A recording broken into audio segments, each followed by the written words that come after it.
La sospechosa muerte de un joven de 21 años Señor, ¿cuál es su emergencia? conduce a preguntas inquietantes. ¿Cómo puedes dejar residuos en tu mano? Aquí, aquí, aquí y aquí atrás. Estoy seguro de que no se quitaría la vida por una muchacha. ¿Se puede resolver este caso incluso cuando los hechos no están cuadrando? Hubo una investigación de 45 minutos. Saben exactamente lo que pasó. Y luego, una joven de 19 años encuentra al novio perfecto. Estaba muy entregada a ese nuevo amor del que estaba enamorada. Pero cuando ella desaparece, 6 días sin señales de su hija por ninguna parte. surge una noticia espantosa. Perdí el control. No se puede matar a alguien y seguir adelante. ¿Qué pasó realmente con Christian y Kiera? 26 de febrero de 2014. Meridian, Mississippi. Una ciudad de 40,000 habitantes, conocida por su música country y sus ferrocarriles históricos. Pero cuando un adolescente es asesinado sin ninguna razón, la ciudad decide dividirse. No tenía sentido antes y tampoco ahora. Christian Andreacchio, de 21 años, es extrovertido, alegre y lleno de vida. Era más que un hijo, era amigo de todo el mundo. Él era el alma de cualquier fiesta. Christian trabaja en un remolcador, lo que significa que puede ausentarse durante semanas. Pero es una carrera sólida. Desde que tenía 17 años, trataba de tener conexiones. Uno de los amigos de Todd fue quien lo ayudó con el empleo. Iba a ser el capitán más joven de esa empresa. Christian es cercano a su familia y está rodeado de amigos. Él trabajaba muy duro. Era el tipo de persona que uno quiere cerca. También es un seductor. Era un mujeriego. Coqueteaba con las muchachas y a ellas les encantaba que las haga sonreír. Después de una ruptura con su novia de toda la vida, hay otra joven que logra atraer a Christian, Whitley Goodman. Whitley fue su recuperación porque la conoció e inició una relación con ella a pesar de que llevaba unas pocas semanas soltero. Whitley y Christian comienzan a salir en el verano de 2013. Al principio pensamos que estaba bien, ella era una muchacha muy linda, amable y educada. Christian, además de quererla, quiere que se mude con su familia. Dijo que su familia no la trataba bien, supuestamente la habían echado de casa porque su madre se había vuelto a casar y los hijos de su padrastro ocuparon todas las habitaciones de la casa. Entonces deciden abrirle la puerta de su hogar a su nueva novia. Sentí lástima por ella. Él estaba muy preocupado por ella y decía que necesitaba de nuestra ayuda. Tomé lo que dijo muy en serio, así que se mudó. Está claro que Christian le tiene mucho cariño a Whitley. Christian se había comprado un BMW. Dijo que solo lo compró para ahorrar gasolina, pero en realidad lo compró para que Whitley pudiera conducir mientras él estaba trabajando. Pero en menos de un mes, las cosas entre Whitley y la familia de Christian se ponen tensas. No había límites. Todos los días discutíamos por causa de Whitley. Fue casi una situación sin salida porque o la dejábamos que hiciera lo que quisiera, con Christian aquí, o poníamos límites, pero él se enojaría y se iría de casa. La familia de Christian dice que Whitley tiene que irse. Frustrado, Christian dice que él también se va. En diciembre, los dos se mudan al apartamento del hermano mayor de Christian, Josh. Ellos tratan de hacer que funcione, incluso hacen viajes románticos los fines de semana. Los dos fueron a las montañas para el Día de los Enamorados. La semana siguiente, el 22 de febrero, Christian hace un viaje de un mes en el remolcador. Pero se va sin Whitley. Estaría en el barco durante 30 días hasta finales de marzo. Pero solo 3 días después de que Christian partió hacia el río Mississippi, las cosas toman un giro inesperado. Empieza a recibir una serie de llamadas telefónicas inquietantes, supuestamente de Dylan Swearingen, un amigo suyo y de Whitley. Christian comenzó a recibir muchas llamadas de Dylan que decían: Whitley está conduciendo tu auto con un narcotraficante. Su amigo le estaba contando y por supuesto que sospechó de ella y de lo que hacía. Christian no está seguro de qué pensar. Mientras él trabajaba muy duro y trataba de apoyarla, ella estaba saliendo con otras personas. Christian le dice a un compañero de trabajo que se irá a casa para arreglar las cosas. Planea cerrar su apartamento, recuperar su auto y enviar a Whitley a la casa de su abuela.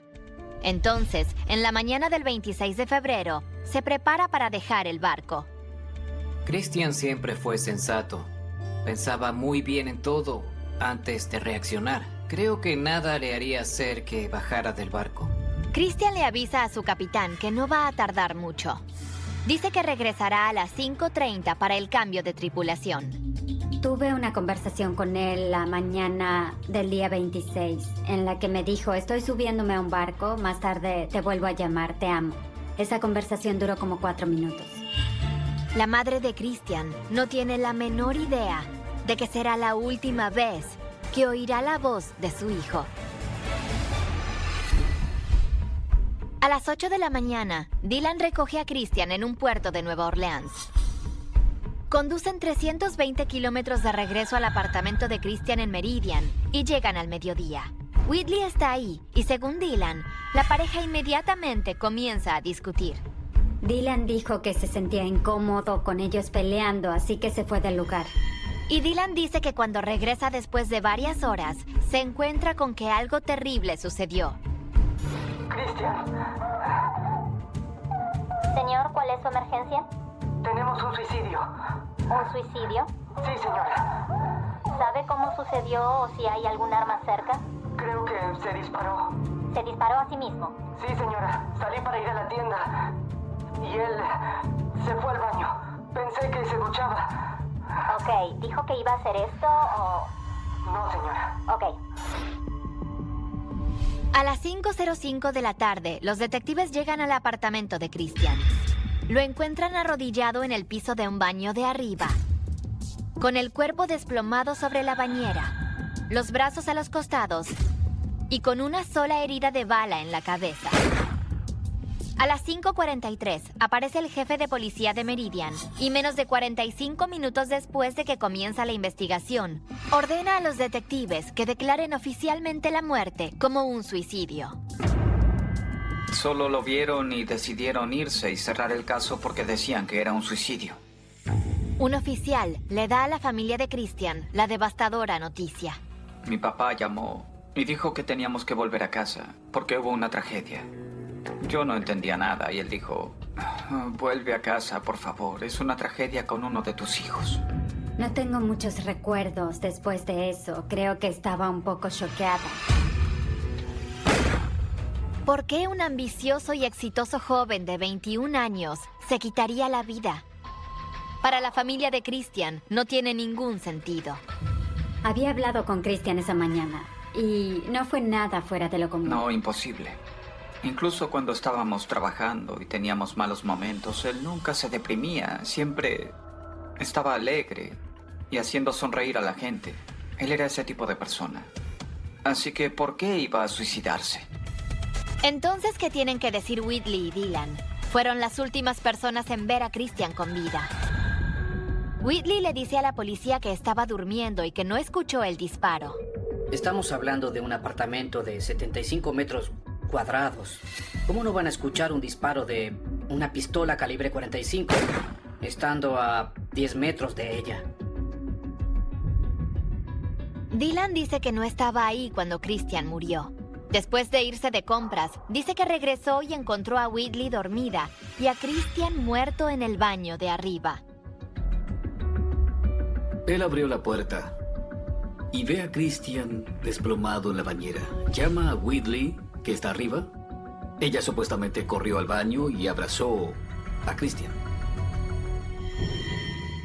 Cuando llamaron a emergencias, Dylan parece indicar que Whitley había entrado al baño y estaba abrazando a Christian. Se puede escuchar cómo llora de fondo. Ok, está bien. Dile que no toque nada, ¿sí? Whitley. ¿Ella está bien? Whitley, ven aquí. No quieren que toques nada, ven. Intenta calmarla. Ven aquí, Whitley. Ven aquí. Pero para la familia de Christian, su historia no tiene sentido. No tenía sangre. ¿Cómo lo abrazó si no tenía sangre en su ropa? Es solo una de las muchas preguntas que rodean la trágica muerte de Christian. A medida que la investigación se profundiza, ¿qué más puede surgir? El 26 de febrero de 2014, Christian Andreacchio, de 21 años, es encontrado muerto en su baño con una herida de bala en la cabeza. Su novia, Whitley Goodman, y su amigo, Dylan Swearingen, dice que Christian se suicidó. Pero para su familia, su historia no tiene sentido. Dylan sostiene que Christian acusó a Whitley de engañarlo unas horas antes de morir y que se apuntó a la cabeza y le preguntó si realmente lo amaba.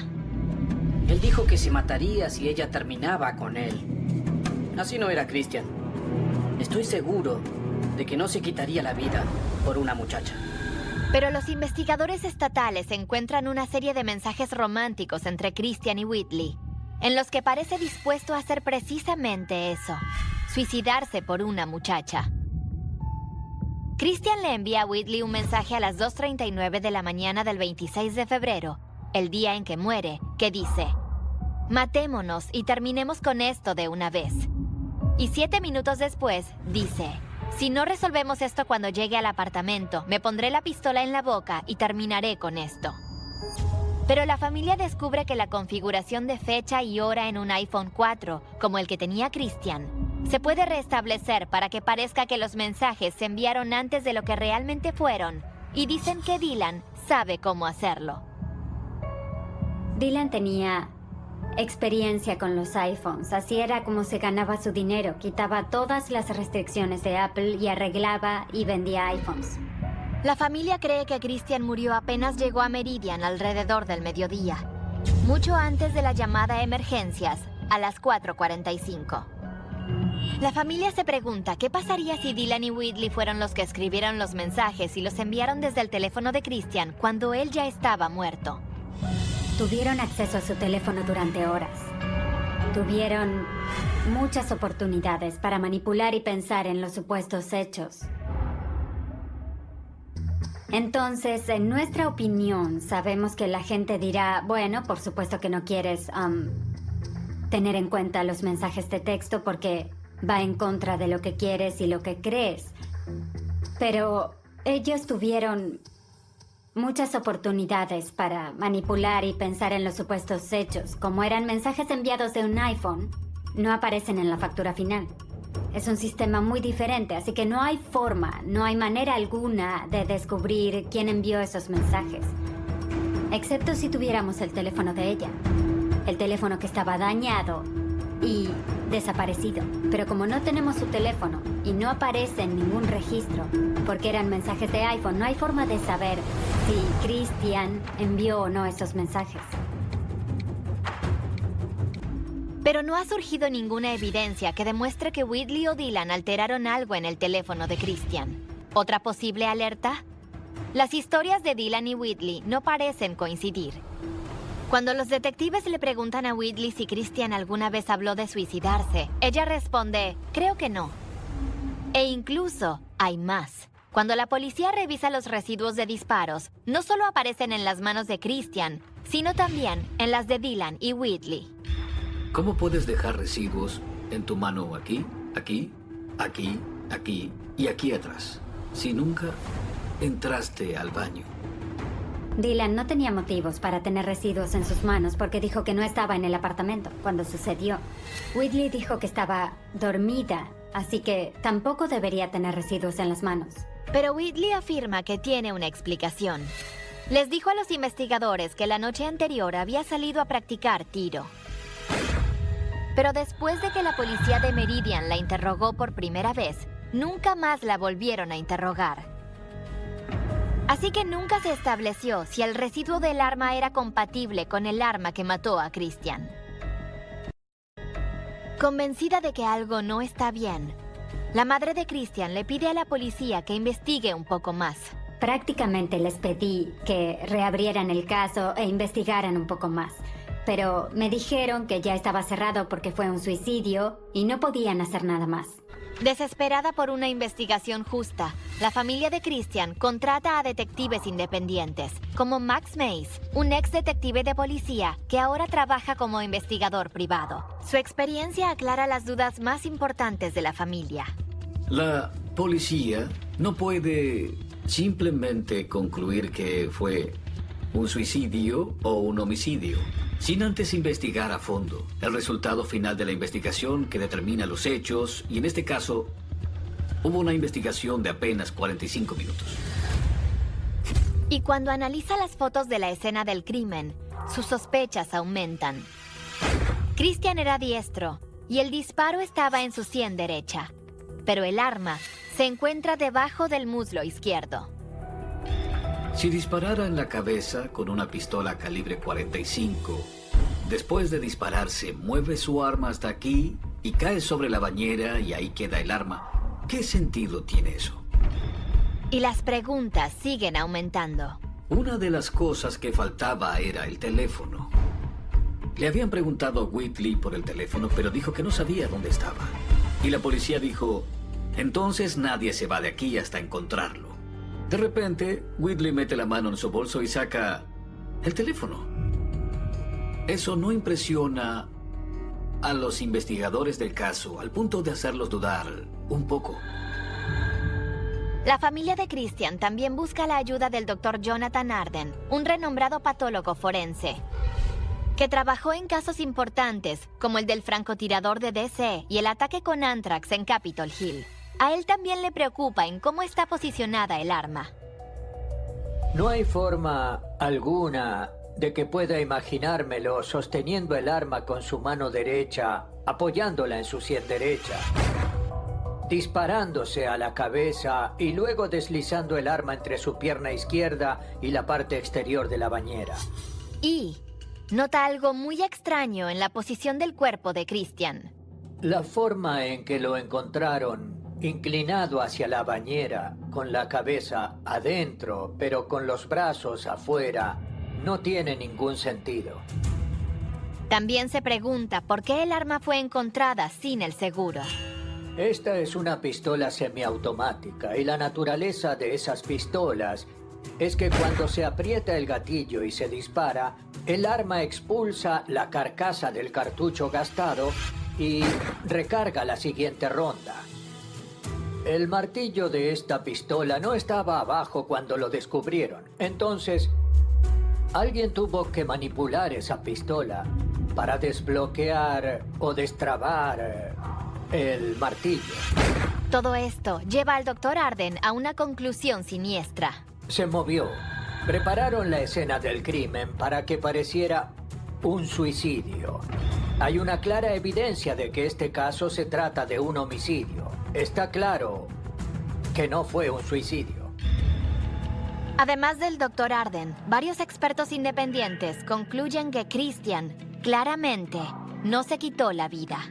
Los forenses y todas las demás pruebas no determinan que él haya cometido suicidio. La familia de Christian ahora cree que fue asesinado. Pero si es cierto que Whitley intentó abrazar el cuerpo de Christian después del disparo, quizás esto explique la inusual posición del cuerpo de Christian y el arma.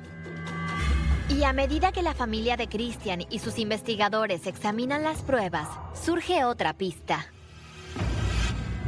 Christian le preguntó a sus padres si era posible agregar a Whitley a su póliza de seguro de vida en caso de un accidente en el barco. Quería cambiar su póliza de seguro de vida actual que tenía con la empresa y poner a Whitley como beneficiaria. Yo le dije, no, tú la conoces hace pocos meses, no cambies eso, no la pongas en nada. Sus compañeros de trabajo dijeron que puso a Whitley como beneficiaria. Dijeron que les comentó que su seguro valía $1 millón. ¿Será que le dijo eso a Whitley? No ha surgido ninguna evidencia de que Whitley supiera que Christian la había convertido en su beneficiaria o que ella le haya pedido que lo hiciera. Pero lo que hizo Dylan el día en que murió Christian plantea aún más preguntas. ¿Cuánto más enredada puede volverse esta historia? Su familia se pregunta si el dinero fue un factor que motivó la muerte de Christian. Hay otro mensaje extraño desde el teléfono de Christian en el que le indica a Dylan que retire dinero de su cuenta. Según Dylan, Christian le da su tarjeta de débito. Va al cajero automático e intenta retirar el dinero, pero no tiene la clave. Entonces, ¿qué hace? No diremos que es un genio, ¿está bien? Se acerca a la caja e intenta retirar el dinero y les dice, Christian me pidió que sacara todo el dinero.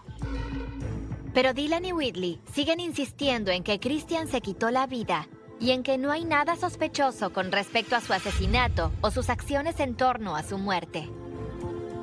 Ninguno de los dos quiso participar en el programa. Mientras tanto, el Departamento de Policía de Meridian se niega a reabrir el caso y 2 investigaciones estatales concluyen que Christian se suicidó. Pero luego, hay un desarrollo sorprendente. El 23 de enero de 2017, se emiten órdenes de arresto por asesinato para Dylan y Whitley. Pero para sorpresa de la familia, la policía nunca actúa sobre las órdenes de arresto y ninguno de los dos es arrestado. El fiscal de la ciudad decidió que en lugar de arrestarlos, los dejarían ir a juicio para que fuesen acusados y luego los arrestarían. Luego, en diciembre de 2017, un juez decide no acusar ni a Whitley ni a Dylan. La familia de Christian está destrozada y dice que el juez nunca llevó al juzgado a testigos claves, incluidos los detectives que ellos contrataron para estudiar el caso. Estaba enfocado en concluir que había sido un suicidio. Su historia no tiene sentido. La familia de Christian teme que nunca se llegue a descubrir lo que ellos creen que es la verdad y no son los únicos que tienen dudas sobre cómo murió Christian. En las redes sociales, el caso genera un intenso debate. Luego, en junio de 2019, después de un año de investigación, se lanza un podcast de investigación llamado Culpable. La serie de 15 episodios se centra únicamente en la muerte de Christian. Hicieron un muy buen trabajo, fueron muy éticos y creo que se involucraron emocionalmente con nosotros como familia en la historia y en Christian. De verdad, es importante saber que no estás solo. Los productores del podcast están tan convencidos de que Christian fue asesinado que ofrecen una recompensa de $100,000 por informaciones que conduzcan a un arresto y a una condena. Luego, en agosto de 2019, se interroga a la fiscal de distrito Cassie Coleman sobre la muerte de Christian. Dijo que cualquier pista es útil y que será bienvenida, pero no promete reabrir el caso. Cualquier información adicional que se haya recopilado o que otras personas conozcan, les pedimos que la presenten. Ahora, 6 años después de la muerte de Christian, Whitley abre una demanda contra su familia y los productores del podcast Culpable, en el que alega que la acusaron falsamente de participar en un asesinato. Pero la familia de Christian siente que la demanda funcionará a su favor, ya que ahora pueden deponer a los testigos que consideran responsables de la muerte de Christian. Nuestro objetivo es reabrir el caso y presentarlo de manera justa ante un jurado. Y cuando digo de manera justa, me refiero a mostrar las evidencias que ella tiene y que podrían causar dudas. Muestra los mensajes de texto, pero también todas las demás pruebas que te hacen pensar, esto no tiene tanto sentido.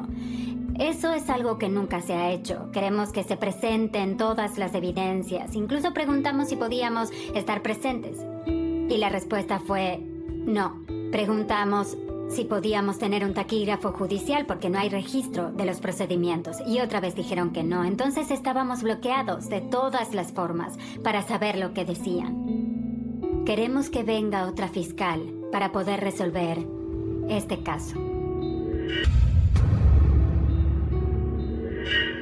Y mientras esperan, se niegan a perder la esperanza. Mi hermana ha tenido que luchar con todas sus fuerzas por justicia para su hijo.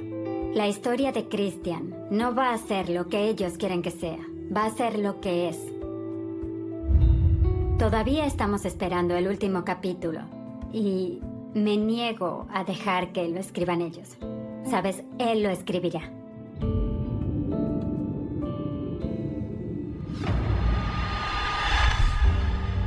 Cuatro años después, en agosto de 2018, Una familia en El Cajón, California, también está experimentando una pérdida traumática.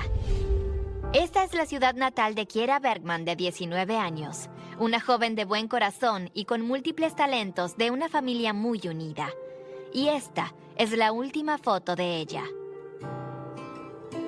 Kiera era una niña increíble y se convirtió en una joven maravillosa. Era una persona muy creativa, artística y extrovertida. Éramos muy unidas. Ella era un espíritu libre y una persona muy feliz. Tenía un gran corazón. Hacía cualquier cosa por cualquiera. Ella siempre trataba de convencernos para que donáramos dinero a todos. Cuando Kiera se gradúa de la secundaria, recibe una beca para asistir a un programa de cosmetología. Recuerdo que ella siempre veía tutoriales por internet de cómo peinarse y cómo maquillarse. Fui a su academia un par de veces para que me cortara y tiñera el cabello. Le encantaba, se nota que era su área. Luego, en noviembre de 2017, Kiera encuentra una nueva pasión cuando conoce a John Clark, de 22 años. Su amiga le hizo una cuenta de Tinder y ahí conoció a John. Ella decía que le gustaba mucho y que era una persona increíble. Nuestras hijas nunca habían salido con alguien y él fue el primer muchacho del que ella se enamoró. Y como hacemos todos los jóvenes, ella enloqueció. En marzo de 2018, después de solo 4 meses de estar saliendo, Kiera hace un gran cambio. Abandona la escuela de cosmetología y decide mudarse con John a Glendale, Arizona.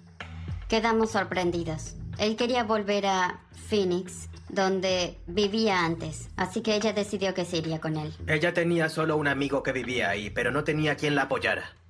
Pero su nueva vida con John no dura mucho. Nos dijo que 2 semanas después de que se mudaron, él terminó con ella. Después de la ruptura, Kiera se muda con Destiny, su mejor amiga de la secundaria. Tenía un buen trabajo, un apartamento y se cuidaba. Yo estaba muy orgullosa de ella. Pero a mediados de junio, la pareja se reconcilia y John se muda. De repente me dijo que había regresado con John, pero ¿por qué? No tenía sentido. Dijo que él había cambiado mucho y que quería arreglar las cosas. Ellos terminaban y volvían una y otra vez y siempre me decía que las cosas serían diferentes y que todo iba bien. Pero la historia de amor de Kiera y John da otro giro repentino. El lunes 6 de agosto, Destiny llama a la madre de Kiera en California.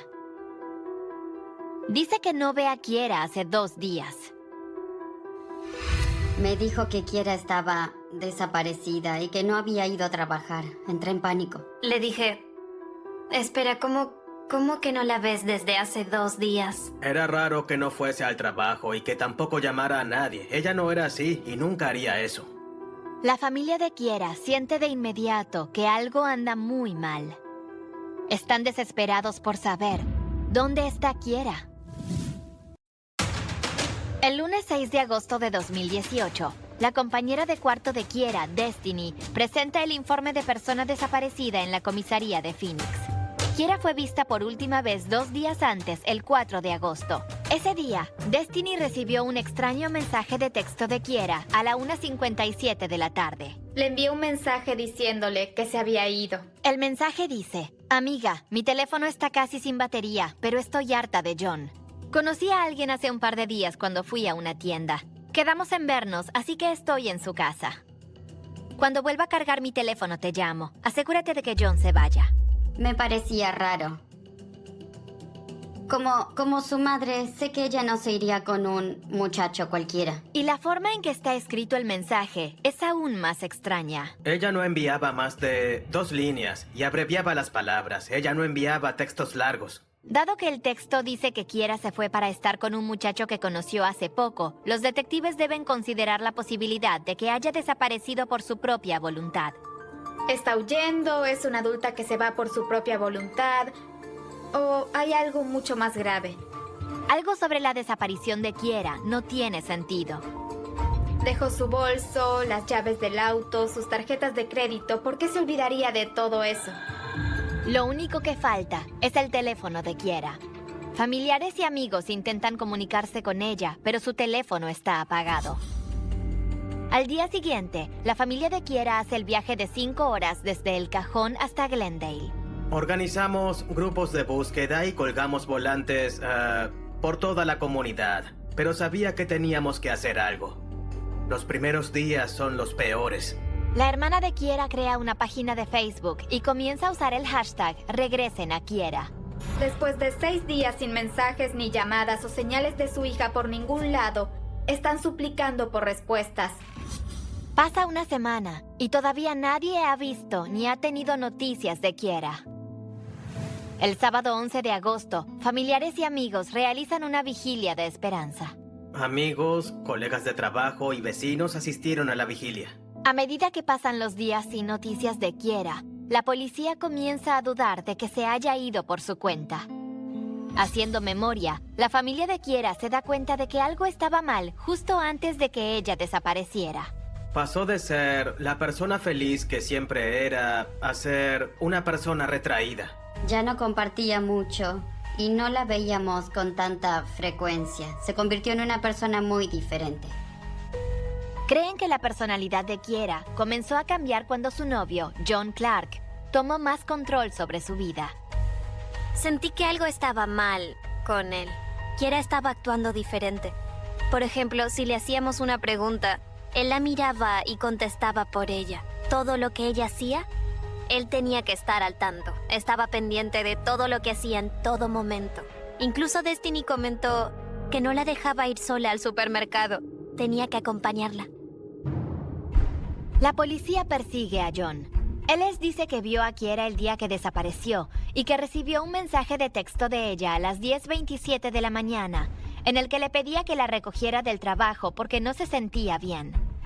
John dice que llega a las 10:36 y la lleva de regreso al apartamento. Entonces, comienzan a pelear. Discutían porque él estaba pensando en mudarse con su tía a Texas. No tenía trabajo, no tenía dinero y vivía con Kiera y su compañero de cuarto. John le dice a la policía que a pesar de que era su cumpleaños, Kiera salió furiosa del apartamento después de que discutieron y afirma que no ha tenido noticias de ella desde entonces. Los detectives no creen la historia y le piden a John que se someta a una prueba de polígrafo, pero él se negó. Si es tan inocente como dice, ¿cuál es el problema en hacerla? Que haga la prueba, porque si no, parece aún más culpable. La policía registra el vehículo de John y se sorprende por lo que encuentra. Más de 20 documentos que pertenecen a otras personas de California. Sabía que era una persona sospechosa, o al menos tenía mis dudas, así que eso no me sorprendió. Ya había visto sus redes sociales y todo lo que él publicaba eran fotos con drogas. Y luego, cuando Kiera desapareció, muchas de esas publicaciones se eliminaron. Él las borró. John es arrestado, pero liberado de la custodia policial el mismo día. Tenía la sensación que él había hecho algo o que sabía algo sobre la desaparición. Desde el principio, él no me caía bien. Traté de hablarlo con Kiera, pero todo lo que hizo fue separarnos más. No hablamos durante un par de meses antes de que ella desapareciera, y eso es algo que me duele y lamentaré por siempre. Luego, el 15 de agosto, 2 días después de que John es liberado, da una entrevista a los medios y comparte su versión de los hechos. Kiera está desaparecida desde el 4 de agosto. Recuerdo que fuimos a casa y ella trataba de mantenerme de buen humor porque era mi cumpleaños, pero yo estaba triste porque no estábamos haciendo nada. Entonces empezamos a discutir y luego ella se enojó y se fue. Vimos eso y pensamos, ¿quién eres? Por la forma en que contaba su versión, estaba más preocupado por hablar de cómo nadie celebraba su cumpleaños que por la desaparición de Kiera. A pesar de las sospechas de la familia, John insiste una y otra vez con que es inocente. No tuve nada que ver con lo que le pasó a ella. Luego, el 17 de agosto, 2 días después de su entrevista con los medios, John es arrestado nuevamente. Está acusado de 22 cargos de robo de identidad agravado y 2 cargos de falsificación, y está detenido con una fianza de $25,000. Una semana después, la policía anuncia que ahora sospecha que hay algo raro en la desaparición de Kiera.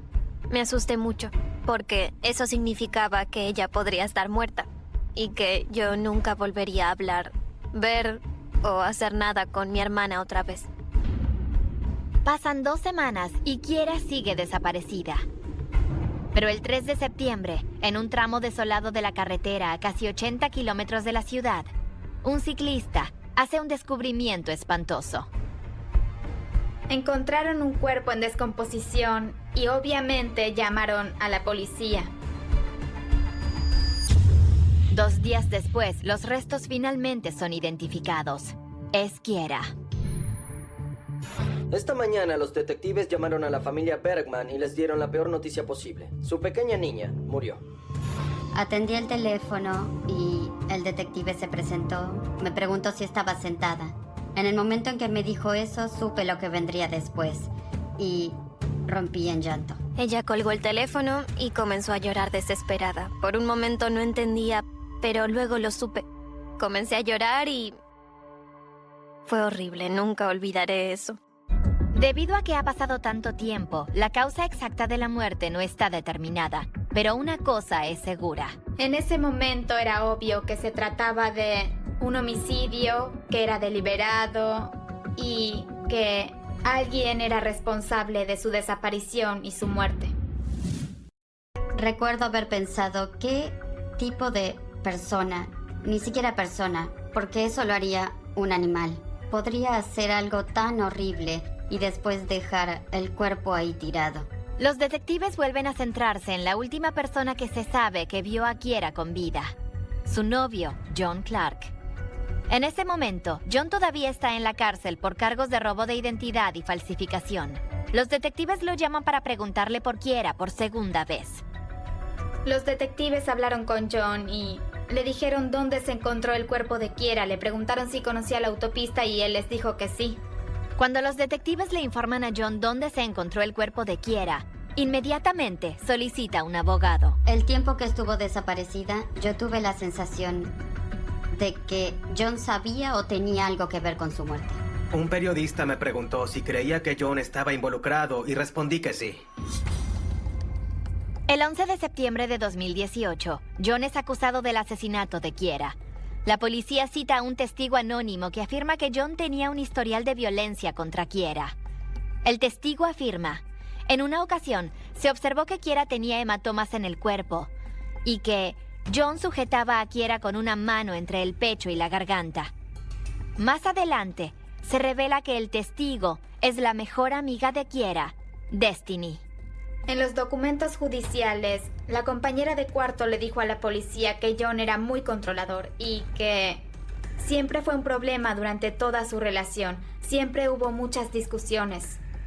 Mientras las autoridades continúan su investigación, nuevos relatos de testigos revelan que John se estaba comportando de manera extraña la noche de la desaparición de Kiera. Hablamos con los vecinos de enfrente y nos dijeron que ese sábado que ella desapareció, John y un amigo entraron y salieron del apartamento con bolsas de basura y que luego su amigo metió las bolsas en su auto, en el de John y en el de Kiera. Encontraron las sábanas de su cama. Tanto las sábanas como el cobertor de Kiera estaban en el auto y mi primer pensamiento fue, ¿por qué otra razón estarían en el auto las sábanas que ella usaba en su habitación si no era porque él le hizo algo y la envolvió para sacarla de ahí? La policía examina los registros de las llamadas y descubre que el 7 de agosto, 4 días después de la desaparición de Kiera, los teléfonos de John y Kiera se conectan al mismo router de Wi-Fi. Esto terminó incriminando a John porque pudieron darse cuenta de que los mensajes que iban y venían del teléfono de Kiera fueron enviados y recibidos del mismo apartamento después de que ella desapareció. Es un gran avance. La policía ahora concluye que el misterioso texto que Destiny recibió el 4 de agosto no provino de Kiera, sino de John Clark. La policía también se entera de que el mismo día, John conversa con un amigo en Instagram sobre cómo la policía puede usar la aplicación Find My iPhone para localizar el teléfono de Kiera. Y luego, su teléfono de repente aparece inactivo. Pero, ¿por qué matar a Kiera en primer lugar? Creo que fue porque ella había dicho que estaba pensando en volver a casa. Y Él estaba viviendo con ella, le estaba quitando su dinero, no estaba trabajando, así que todo lo que tenía era de ella. Y si se iba, ¿qué haría él? No tendría dónde vivir, no tendría dinero para nada. Y según la familia de Kiera, John pudo haber tenido un incentivo financiero para deshacerse de ella. Él la manipuló para que pidiera un préstamo arriesgando su vehículo, que era de su propiedad cuando se fue de San Diego. El 14 de septiembre de 2018, un juez acusa a John Clark de asesinato en segundo grado. Se declara inocente. Pero luego hay un revés inesperado. Para sorpresa de la familia de Kiera, el caso es archivado. Esto es algo que la familia de Kiera no esperaba. Han estado esperando más de un año para que se haga un cierre con el juicio programado para este mes. Pero eso no va a pasar. Argumentaron que los comentarios hechos por el detective eran imprecisos al principio y que había una nueva evidencia que podría aclararlo en un juicio. Pero 8 meses después, el 14 de mayo de 2019, las cosas dan otro giro. Un nuevo juez dicta una nueva acusación por asesinato en segundo grado. Y no tendremos la justicia que Kiera se merece, pero queremos algún tipo de justicia al menos. Queremos que pague por lo que hizo. Pero ese no es el final de la historia para la familia de Kiera. En abril de 2020, están devastados una vez más cuando un juez desestima el caso por segunda vez, alegando que la fiscalía manejó mal las pruebas. Estaba impactado, no podía creerlo. Estábamos indignados. Nunca habrá justicia. La asesinaron. Y lo único que estamos buscando es justicia y saber que su asesino será condenado por lo que le hizo. De cualquier manera, el karma lo encontrará. Eso es lo que creo. No puedes matar a alguien y seguir adelante con la conciencia tranquila el resto de tu vida. Tiene que haber un equilibrio. Sé que Dios lo perdonará, pero en lo que a mí respecta, nunca podré perdonarlo. Y espero que arda en el infierno.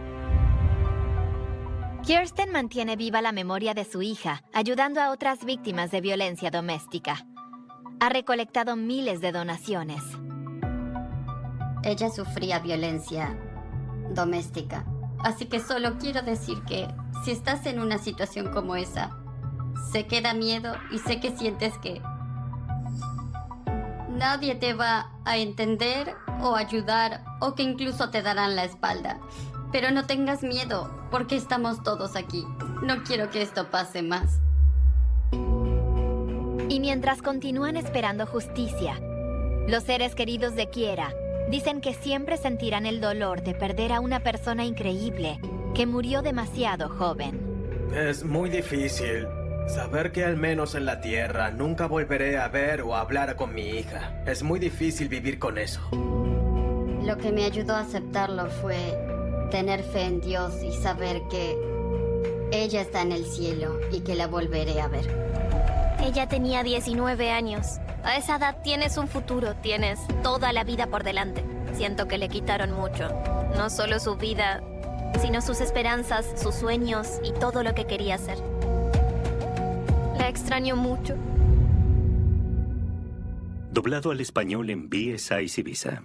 Nueva York no necesitaba un monstruo más para aprender a vivir con miedo, pero lo tuvo de todos modos.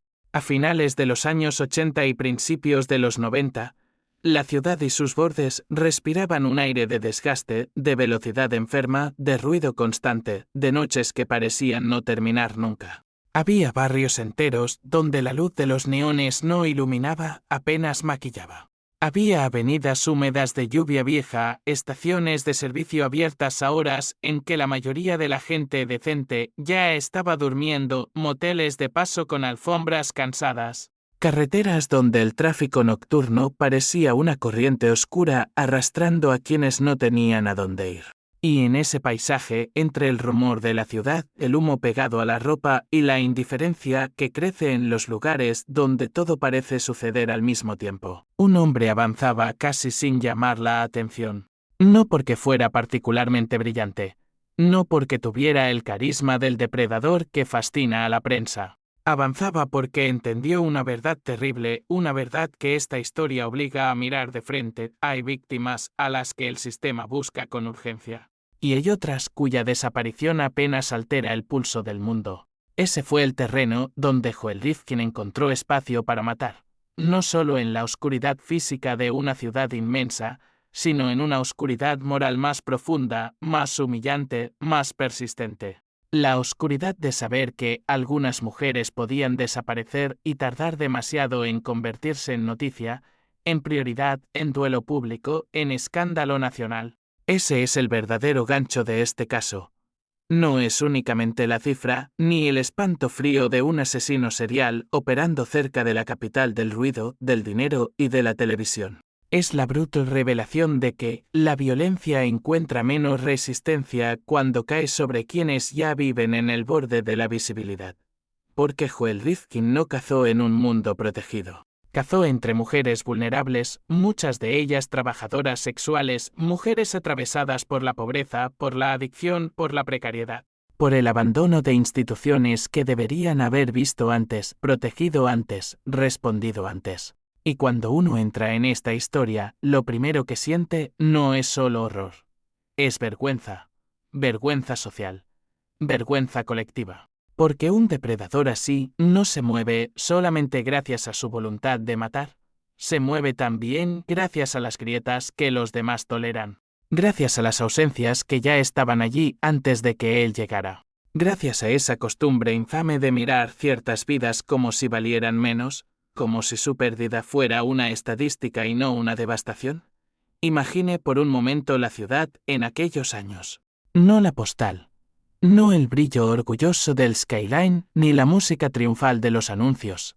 Imagine otra Nueva York. Una Nueva York de pasos rápidos, de semáforos reflejados sobre charcos sucios, de radios encendidas en talleres mecánicos de madrugada. De calles donde las sirenas forman parte del paisaje sonoro como si fueran insectos de metal. Una Nueva York donde la noche no pertenece a una sola clase de personas, sino a muchas, taxistas agotados, camareras saliendo tarde, hombres solos al volante, policías aburridos. Vendedores de gasolina, mujeres esperando clientes bajo una luz impiadosa, jóvenes perdidos, adictos, fugitivos, insomnes, oportunistas, depredadores.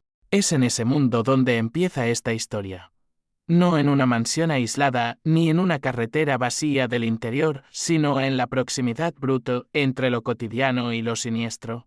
En la capacidad de un hombre para mezclarse con el tráfico, con el cansancio urbano, con la mediocridad exterior de alguien a quien nadie miraría dos veces. Joel Rifkin no tenía la apariencia grandiosa del mal cinematográfico. No parecía una criatura construida por una pesadilla barroca. Y ahí reside parte del espanto. Porque la mayoría de los monstruos reales no entran a una habitación anunciándose. Llegan con la banalidad de un rostro cualquiera, con el cuerpo de un hombre que podría estar comprando café, llenando el tanque, esperando una luz verde. Durante años, esa banalidad le dio una clase de camuflaje siniestro. Mientras el mundo miraba hacia otro lado, mientras unas desapariciones importaban más que otras, mientras ciertas mujeres eran empujadas a los márgenes de la compasión pública, él siguió avanzando. Siguió matando. Siguió dejando cuerpos y vacíos en una geografía que ya estaba acostumbrada a tragarse demasiadas cosas sin detenerse. Hay casos criminales que atrapan por la sofisticación de su autor. Este no. Este atrapa por algo peor, por lo ordinario de la maquinaria, por lo tosca que puede ser la violencia cuando se apoya sobre una estructura social que ya ha decidido, de manera tácita, que algunas vidas son intercambiables. Rifkin no necesitó ser un genio del engaño. Le bastó moverse en un ecosistema donde la desaparición de ciertas mujeres no provocaba, al menos no de inmediato, la misma alarma que habría provocado la desaparición de otras. Y esa constatación contamina todo el caso de una tristeza espesa, difícil de sacudirse, porque obliga a preguntarse cuántas veces la primera barrera no falló en el laboratorio ni en la comisaría, sino en la mirada social misma. ¿Cuántas veces alguien vio a una mujer al borde del abismo y pensó que esa caída no le incumbía? ¿Cuántas veces la sociedad ya había empezado a despedirse de esas víctimas incluso antes de que murieran? Eso vuelve esta historia especialmente cruel. No solo hay un asesino, hay una jerarquía secreta del dolor. Una clasificación obscena de quien merece titulares. Búsquedas urgentes, conferencias de prensa, indignación masiva y quien queda atrapada en la zona gris donde la sospecha. El prejuicio y el cansancio institucional reemplazan a la empatía. Por eso, cuando uno pronuncia el nombre Joel Rifkin, no debería pensar únicamente en un hombre. Debería pensar en una época, en una ciudad y sus afueras, en patrullas recorriendo avenidas húmedas, en trabajadoras sexuales obligadas a negociar con el riesgo como parte de la rutina, en mujeres cuyos nombres no siempre circulaban con la misma fuerza que los de otras víctimas más respetables a ojos del orden social, en el modo en que el crimen serial, una y otra vez, revela la moral oculta de una sociedad a quien llora rápido y a quien tarda demasiado en ver. Ese es el filo más incómodo de este caso. No permite refugiarse en la fantasía del monstruo aislado. No deja pensar que el mal llegó desde afuera a corromper un sistema sano. No. Aquí el asesino se movió dentro de un paisaje ya enfermo de indiferencia selectiva. Y esa enfermedad es parte inseparable del relato. En las noches de finales de los 80 y principios de los 90, cuando los faros recortaban figuras en los márgenes de las carreteras. Cuando la ciudad parecía seguir despierta aunque ya estuviera exhausta, había una dinámica de poder brutalmente simple. Mujeres expuestas. Hombres con dinero, coche, impulso, rabia o deseo. Intercambios breves cargados de peligro. Lugares de paso. Habitaciones que olían a humo rancio y desinfectante barato. Conversaciones cortas. Decisiones tomadas en segundos. En ese mundo, el riesgo era una presencia constante, sí, pero no un riesgo abstracto. Era el tipo de riesgo que se pega a la piel, el que obliga a medir la mirada de un desconocido, el tono de voz, el tiempo que tarda en contestar, la forma en que sostiene el volante, la dirección que toma el coche. Las mujeres que trabajaban en ese circuito vivían dentro de un estado de alerta continuo.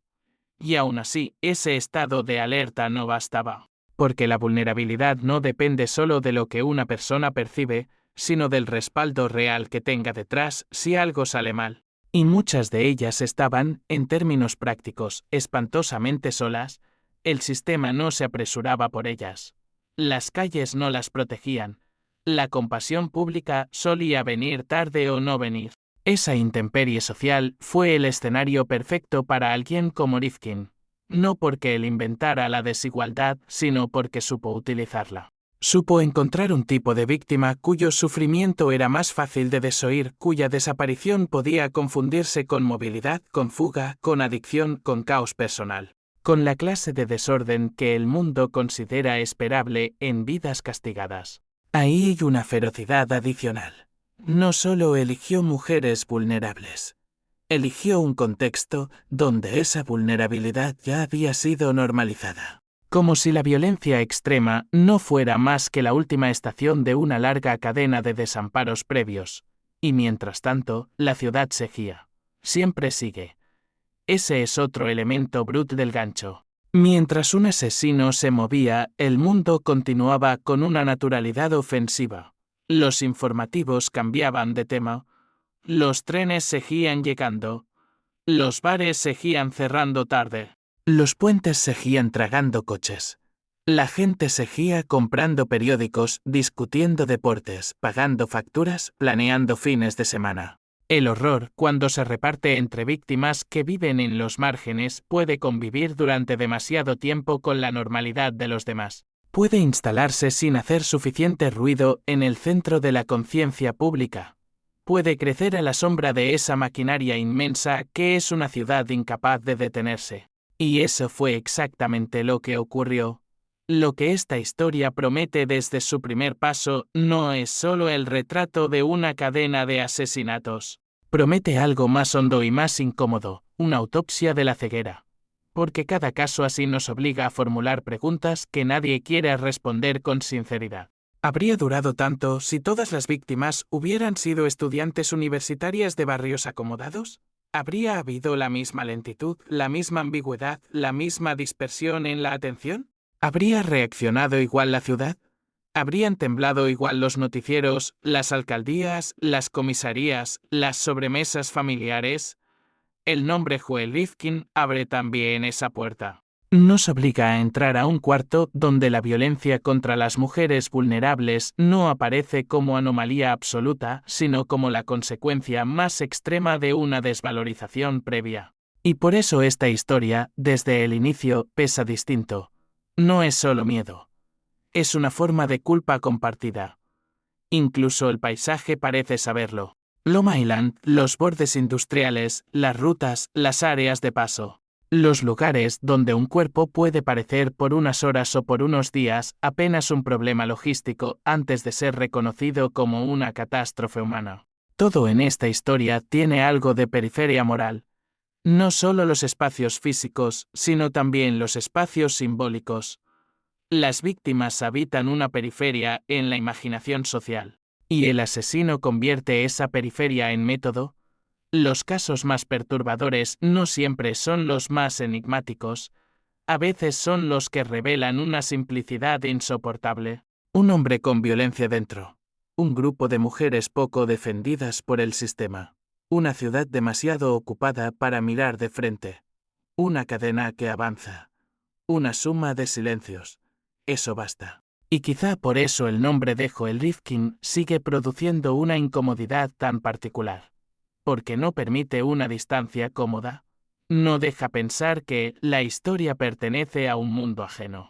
Habla de algo que puede repetirse en cualquier tiempo y lugar donde la vulnerabilidad femenina sea tratada como paisaje y no como alarma. Habla de una matemática moral terrible. Cuanto menos visible es una víctima, más espacio encuentra el depredador. Esa verdad late en el fondo de todo el caso como un corazón enfermo. Y antes incluso de entrar en los detalles, antes de conocer los nombres, los trayectos, los hallazgos y las escenas, esa verdad ya está allí esperándonos. El hombre que caminó hacia esas mujeres no solo llevaba consigo su propia oscuridad, llevaba también la sombra más grande de una sociedad que había aceptado demasiado, que había aprendido a convivir con la precariedad de ciertas vidas sin escandalizarse lo suficiente, que permitía que algunas mujeres fueran vistas primero como problema, luego como estadística y solo demasiado tarde como personas. Por eso esta parte uno no arranca con la sangre ni con el expediente ni con la captura. Arranca con el clima. Con la textura moral del mundo donde esto pudo suceder. Con la ciudad que seguía brillando mientras en sus bordes se acumulaba una oscuridad que casi nadie quería mirar de frente. Arranca con la pregunta que debería perseguirnos durante toda la historia. ¿Qué tiene que pasar para que una víctima sea considerada verdaderamente visible? ¿Qué tiene que tener una mujer para que su desaparición rompa de inmediato la comodidad del sistema? ¿Qué le faltaba a aquellas a las que Joel Rifkin eligió? No en dignidad ni en humanidad, sino en protección, en atención, en urgencia pública. Y una vez que esa pregunta entra en la historia, ya no la abandona. Porque este caso no trata solamente de un asesino serial operando entre finales de los 80 y principios de los 90 en Nueva York. Trata de una estructura de negligencia. Trata de un país y de una época capaces de mirar a ciertas mujeres sin verlas del todo. Trata de cómo el crimen serial, cuando cae sobre cuerpos vulnerables, se vuelve también una radiografía del desprecio social. Trata de la facilidad con que la noche se traga a quien ya vivía en el borde. Y sobre todo trata de algo que resulta casi insoportable admitir, que el monstruo encontró su espacio no solo por lo que era él, sino por lo que faltaba alrededor. Faltaba protección, faltaba prioridad, faltaba escucha, faltaba una idea clara y contundente de que esas mujeres importaban tanto como cualquiera. En esa falta germinó el horror. Y cuando más adelante la investigación, los hallazgos y los nombres empiecen a apilarse, esa primera verdad se gira allí, mirándonos desde el fondo del relato como una acusación que no se limita a Rifkin, sino que se expande hacia todos los que, por acción o por indiferencia, ayudaron a construir el silencio donde él pudo moverse. Esa es la puerta de entrada a esta historia. No una puerta de sobresalto fácil, sino una más profunda y más amarga. La puerta que obliga a entender que algunos asesinos no solo cazan personas, cazan jerarquías sociales, cazan el punto exacto donde la vulnerabilidad se encuentra con la indiferencia. Cazan donde saben que la alarma tarda más en sonar. Y cuando uno comprende eso, cuando entiende que la invisibilidad también puede matar, el caso deja de ser una crónica criminal más y se convierte en algo mucho más perturbador. Un espejo. Un espejo oscuro donde una ciudad, una época y un sistema entero quedan reflejados junto al hombre que aprovechó sus sombras para sembrar muerte. A finales de los años 80 y comienzos de los 90, Nueva York era una criatura exhausta que seguía moviéndose por pura inercia. Respiraba humo, gasolina, vapor de alcantarilla, café recalentado y ansiedad. Sonaba a sirenas lejanas, a trenes metálicos entrando en estaciones sucias, a motores al ralentí bajo luces de neón, a puertas de bares cerrándose de madrugada. A radios encendidas en talleres mecánicos donde hombres con ojeras seguían trabajando mientras la ciudad fingía no dormir nunca. Pero más allá de Manhattan, más allá de la postal conocida, había otro territorio igual de decisivo para entender esta historia. Long Island, sus tramos industriales, sus carreteras oscuras. Sus zonas de paso, sus pueblos unidos por asfalto y rutina, sus márgenes donde el brillo de la gran ciudad llegaba ya fatigado, convertido en una promesa gastada. Joel Rifkin no apareció en un vacío. Surgió en un contexto preciso, uno donde la vulnerabilidad femenina, la desigualdad económica, el colapso íntimo de muchas vidas y la indiferencia institucional formaban un paisaje estable. Casi aceptado, como si el sufrimiento de ciertas mujeres ya estuviera incorporado al decorado de la época. Ese es el escenario y el contexto verdaderos de este caso, no solo un hombre. No solo una serie de crímenes, sino un mundo que permitía, por agotamiento moral y por jerarquías invisibles, que algunas víctimas quedaran demasiado tiempo fuera del centro de la alarma. Nueva York llegaba a aquellos años con una reputación contradictoria. Por un lado, era la capital de la ambición, del ruido, del movimiento incesante, del dinero, de la cultura. De la energía bruta que parecía brotar de sus calles, incluso cuando estaban cubiertas de basura y humedad. Por otro, cargaba con la fama de la violencia, el deterioro urbano, las drogas, la prostitución visible, los homicidios frecuentes. La sensación de que el orden oficial iba siempre un paso por detrás del caos real. Había zonas enteras donde la vida nocturna y la supervivencia compartían la misma acera, donde una mujer podía estar esperando un cliente bajo un foco blanco y a pocos metros un coche de policía pasar sin detenerse porque la escena no era una excepción, era parte de la rutina urbana. En ese paisaje, la presencia constante de mujeres vulnerables en la calle no provocaba necesariamente alarma, sino habituación. Y la habituación es una de las formas más perversas de ceguera. Cuando una ciudad se acostumbra a ver a personas al borde del abismo, termina por incorporarlas a su fondo visual. Ya no las mira, las registra, las clasifica, las tolera, pero no las protege. Muchas de las mujeres que terminaron en la órbita de Rifkin vivían justamente ahí, en esa zona brutal donde la humanidad sigue intacta, pero el sistema la trata como si estuviera desgastada. Eran mujeres con historias quebradas y complejas, no caricaturas. Algunas arrastraban adicciones, otras sobrevivían con trabajos sexuales porque las opciones reales eran pocas o nulas. Algunas se habían fugado de entornos violentos. Otras habían sido empujadas hacia los márgenes por pobreza, enfermedades mentales, relaciones abusivas, abandono familiar o una mezcla de todo. No eran invisibles por naturaleza. Nadie nace invisible, la invisibilidad se construye. La construyen la clase social, el racismo, la misoginia, la adicción convertida en estigma, la prostitución vista como una renuncia a la empatía ajena. La burocracia que escucha más despacio cuando la desaparecida viene de ciertos barrios y no de otros. En ese Nueva York, la desaparición de una mujer vinculada al trabajo sexual podía ser leída con una rapidez ofensiva como un simple desplazamiento. Se fue, se movió, cambió de zona. Está consumiendo. Está escondida. Volverá. Esa sospecha inicial, esa demora en asumir peligro real, era una grieta enorme. y por esa grieta pudo entrar un hombre como Joel Rifkin. Si uno mira el contexto físico del caso, el patrón empieza a dibujarse con una claridad amarga. No se trata solo de avenidas urbanas y esquinas de prostitución. Se trata también de coches.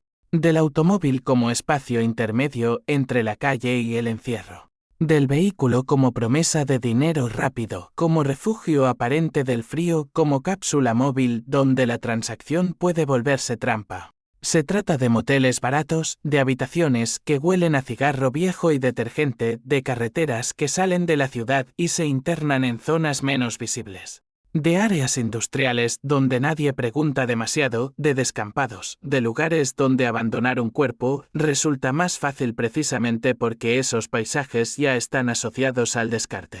Eso también importa, porque el contexto de Rifkin no era solo social, era geográfico. Había una red de espacios secundarios, lugares que no formaban parte del imaginario turístico ni del orgullo urbano, pero que eran esenciales para la vida nocturna y para el crimen. Zonas donde el tránsito existe, pero no la vigilancia moral. Lugares hechos para pasar, no para permanecer. Y lo que no está hecho para permanecer tampoco está hecho, muchas veces, para recordar. El final de los 80 y el principio de los 90 fueron además años de ansiedad cultural en Estados Unidos. Había miedo a la criminalidad, sí, pero ese miedo no se distribuía de forma neutral. Se concentraba en ciertos relatos, en ciertos barrios, en ciertos perfiles de víctima que resultaban más fácilmente convertibles en símbolo. El país podía obsesionarse con una desaparición que encajara en la narrativa de la inocencia perfecta y al mismo tiempo mostrar una lentitud escalofriante cuando la mujer desaparecida venía de la calle, de la adicción, del trabajo sexual o de una cadena larga de precariedades. Ese doble rasero no siempre era explícito. A menudo operaba en el tono, en el tiempo de respuesta, en el interés mediático, en la manera en que la policía clasificaba prioridades, en la forma en que hasta las familias, agotadas por años de crisis, aprendían a esperar lo peor con menos esperanza de ayuda externa. El caso de Rifkin se sostiene precisamente sobre esa falla estructural. No era solo que él buscara mujeres vulnerables, sino que el ecosistema alrededor ya había reducido el umbral de escándalo ante su sufrimiento. Eso le dio tiempo, eso le dio sombra. Eso lo volvió más peligroso de lo que su mera personalidad habría permitido en un entorno verdaderamente alerta. Long Island, por su parte, añadía un matiz decisivo. No era exactamente la ciudad, pero tampoco era un afuera limpio y seguro. Era una extensión extraña del sistema metropolitano, suburbios, carreteras, talleres, estaciones de servicio, barrios residenciales, áreas comerciales, espacios de tránsito. Un mundo donde la normalidad diurna podía convivir a pocos kilómetros con márgenes oscuros utilizados por personas que vivían de noche o fuera del amparo convencional. Rifkin pertenecía a esa geografía gris. No era una figura teatral del submundo. No se movía desde un castillo de horrores ni desde la marginalidad absoluta. Esa es otra parte incómoda del contexto. El monstruo podía regresar a un entorno relativamente ordinario, podía salir del circuito de explotación y muerte y volver a una casa, a una calle común, a una fachada sin rasgos memorables. Eso dice mucho de la época, pero también del tipo de frontera que separa lo respetable de lo abyecto, una frontera mucho más frágil de lo que la sociedad quiere admitir. Había además un clima de fatiga institucional, policías con demasiados casos, barrios enteros acostumbrados a que la violencia fuera un elemento más del paisaje, sistemas de asistencia insuficientes para abordar salud mental, drogadicción, pobreza extrema y violencia de género como problemas entrelazados. La calle funcionaba entonces como un escenario donde se cruzaban muchas derrotas previas, mujeres expulsadas de otros espacios, hombres que consumían cuerpos con dinero y distancia emocional. Autoridades que patrullaban sin transformar las causas profundas de lo que veían. Y una cultura entera que había decidido separar a las víctimas entre aquellas cuya tragedia era leyable y aquellas cuya tragedia parecía venir con el paquete de sus vidas difíciles. Esa idea es una forma refinada de brutalidad, porque convierte la vulnerabilidad en costumbre y la costumbre en permiso implícito. En ese contexto, la prostitución callejera estaba a la vista y, al mismo tiempo, fuera del foco humano real. Todos la veían, pocos la miraban de verdad. Esa diferencia es crucial. Ver no es reconocer, ver no es proteger. Ver no es afirmar que esa mujer tiene una biografía, una familia, una infancia, una risa, una adicción quizá nacida del dolor, una dignidad intacta, aunque el mundo la haya cubierto de barro. Rifkin operó en la distancia entre ver y reconocer.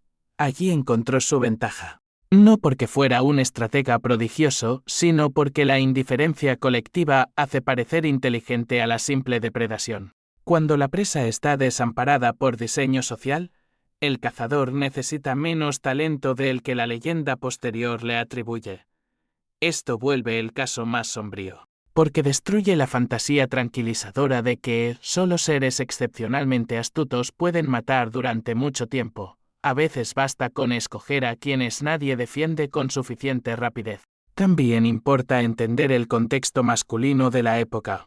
Había una forma de violencia de género naturalizada, mezclada con frustración, resentimiento, consumo pornográfico brutalizado, desprecio hacia las mujeres en situación de prostitución y una cultura que distinguía entre mujeres respetables y mujeres